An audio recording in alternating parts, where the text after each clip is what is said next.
Ανοιγεί. Ναι, έχει ξεκινήσει. Αλλά θέλει κι άλλο άζωτο το μαλάκα.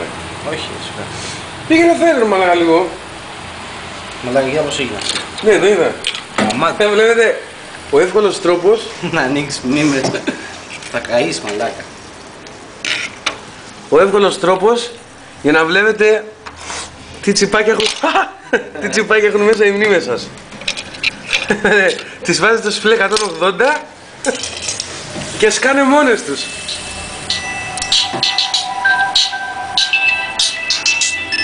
Έλα ρε αρχίδι.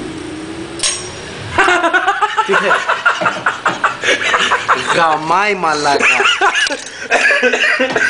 Μαλάκα τι γαμάτε, περίμενε. Έλα πες μου.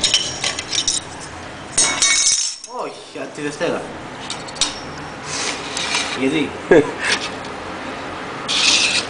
Τι ρε μαλάκα. Η μητρική δεν ανάβει, δεν ξέρω ρε μαλάκα τι μπορεί να έχει.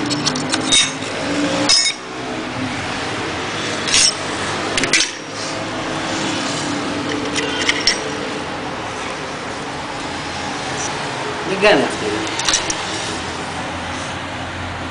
Όχι, δεν κάνει εννοώ για αυτό το πράγμα. Τι άλλο να ρίξουμε λίγη γόμα. Όχι ρε μαλάκα. Δεν ξέρω, τι θα κάνεις εσύ τώρα.